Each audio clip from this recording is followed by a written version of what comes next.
All right, here we are, October 27th. Tomorrow, we got Cry training in Fort Mill, South Carolina.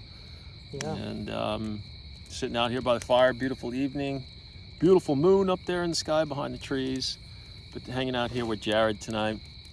And yeah, Jarod, I was just wondering, you got trained in the last year or so. Yeah, a little over a year ago. And then you went on deployment. And I was wondering if you could maybe share a little bit of what that experience was like for you. Yeah. To go on deployment, what that was like. Yeah, it's life-changing, Got to go to Ukraine, got to drive through the night. You came over for dinner, and I asked you, like a couple of days before we were leaving, you wanted to go. Yeah. And you were waiting for me to ask. Right, the Lord had already made it clear, you're going. Yeah. You're going. It's kind of one of those, it's like hair stand up on the back of my neck as you asked. I was like, he said it, but I didn't believe it. And here it is. And I felt like I was supposed to ask you, and I was hesitating because we already bought the tickets and we were within a couple of days of leaving. You're like, there's an extra vest and an extra helmet. Yeah. I've just been wondering who that's for as you stare into my eyes.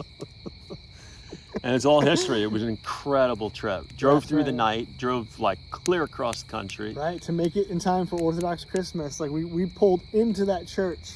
Exhausted. Exhausted. Service was already going. They didn't know if they were going to get their presents or not. I know. Said we were coming. We were like zombies when we showed up. Garth sleeping in a corner somewhere. We're like, Garth, wake up, it's Christmas. Driving through the night. I can remember driving through the night and this car peels out and just does a 360 because of snow and all over the roads. We're going, oh, horrible. Yeah. But no, what an awesome opportunity. And then right after that, a month later, we're heading to Turkey. Yeah.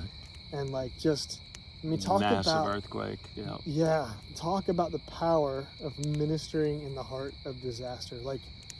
It's not just being there with people. Exactly, that's what it is. You use those words like ministering, but you're just there. You're just there working alongside them. As an American showing up in Turkey, that just blew people away. That conversation that happened over and over again. Yeah. Where a Turkish man would come to you and said, I'm Muslim.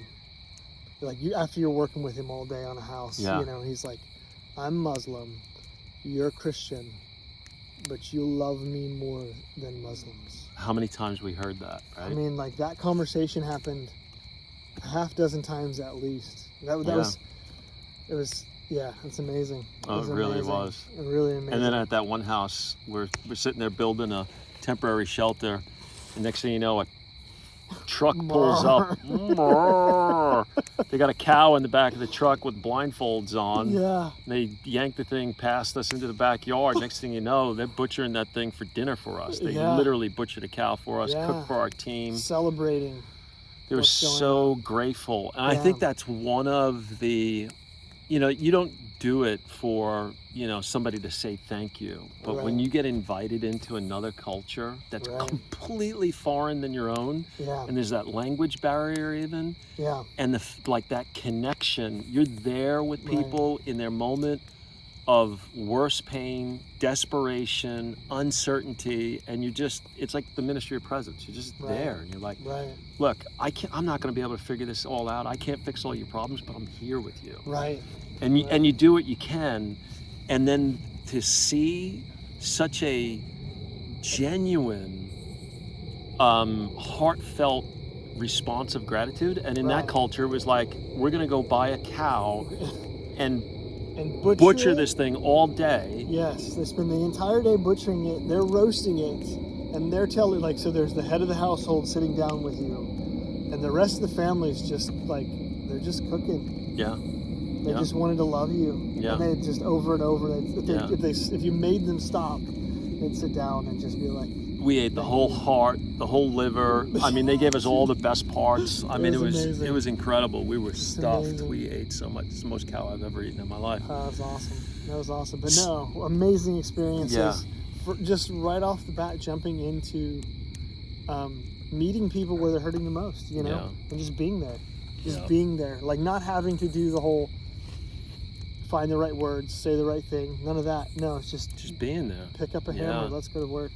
absolutely incredible. You know, what would you say to somebody who's thinking about getting trained with Cry? Because I know, like, I've been doing this for 17 years, and Yeah. you try and word the emails and the websites and the social media posts to kind of fill people in on what they can expect and what's it about. But one of the things I just thought of recently, and I think some people out there probably think like, well, if I take that training, then I have to go. Right. Like, it's not like that. It's No.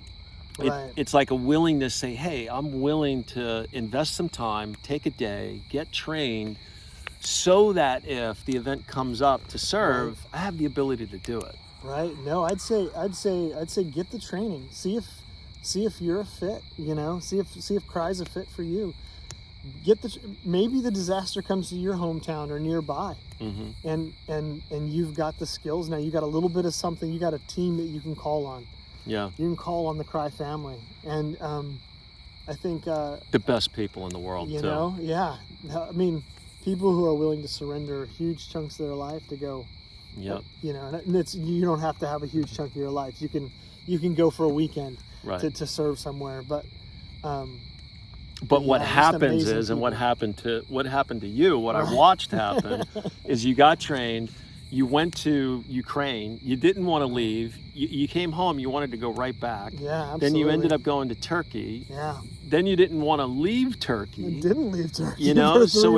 So you didn't. And like how many times you asked me, hey, let's go back to Ukraine, let's go back to Turkey. Right. And that's what happens. Like, I think there's like a little bit of a misnomer. People think, well, then I'll have to go, or I can't afford it, or I'm not going to get the time off from work, or I can't be away from my family. Right. Let the Lord worry about those pieces. I know. Let the Lord worry about those pieces. It's Isaiah 6, here I am, Lord, send me. It's just what I tell people all the time. Don't think about the money. Don't think about the work situation. A lot of times in disasters too, bosses, employers, they may not want to give to some organization out there, but if they know they have an employee who's willing to go run into this front page event that's unfolding, they want to back you. They'll give you the time off. It happens all the time that people pay their people for the week. Go ahead, go. That's and they'll probably even pay your plane tickets. We see that all the time. Right. And but it definitely does. It gets inside of you. You're out there in the trenches with people, these amazing people who just want to serve and love people in their darkest moments. You make all of these relationships, and you kind of get addicted, don't you? You absolutely get addicted. I think I said to you something like, this is what I was meant for. Totally. Like this is who I meant. When I'm here, I'm my best self. My wife came out and visited me and was like, this is the man I married. Yeah. Because you're ignited. You're full of that vision and purpose. This is good. Yeah. This is like, I'll be honest, like, I'll get wobbly in the peace times. Oh. What was the saying you said today about, it was about King David, when kings go to war? Yeah. It was, that scripture right before he falls, through all this Bathsheba and Uriah and all that kind of stuff. The scripture says it was the time when kings go to war. And he stayed home. And he was at home. And he fell into sin. His family, his armies were off fighting wars. Yeah. But King David was at home. And I think that what it is, one of the things for like men, we're made to live and to die for something. Yes. I can't tell you how many times, and I've trained 15,000 people over the years, how many times people come up to me, now I know why I went to school. Now I know why I went to the military. Right. Or now, I'm a retired police officer. Now I can like really use my skills to help people. And, but I think that we're all made to have like a passion to serve, to make a difference, to make an impact in people's lives. And jump into adversity. And it's the thing is, it's not like they don't have people who, like in Turkey, who don't love to jump into adversity. The difference is, like, the people in Turkey, they're overwhelmed by the trauma. They're living the trauma. Yeah, when you're in a crisis, you can't help anybody else around you. It's like the oxygen mask in the airplane. So we're coming from a place of peace, from like rest, from strength. We didn't live the trauma, so we have something else to give when we're there. Like, our minds are clearer. We're able to do things, and it doesn't mean, you're going in from a place of health. Yeah. When you're to minister to people who are really injured. Yeah. It's true. And it's a great place of power and strength where the Lord can really use you. It's an incredible experience. So, well, if anybody's out there watching this tonight, you know, come to the training tomorrow, October 28th, Fort Mill, South Carolina. That's it. The online registration is closed, but you can walk in. Just make sure you get there at 8:30 a.m. We're losing our light from the fire. We're getting grainy again. So we're going to shut this down. But if you happen to watch this, you know, past October 28th, you could look for another live training, or go ahead and get the training online. You can take the training online, and it's an incredible life-changing experience, man. Yeah. And reach out to us, become part of the team. Yeah, right on.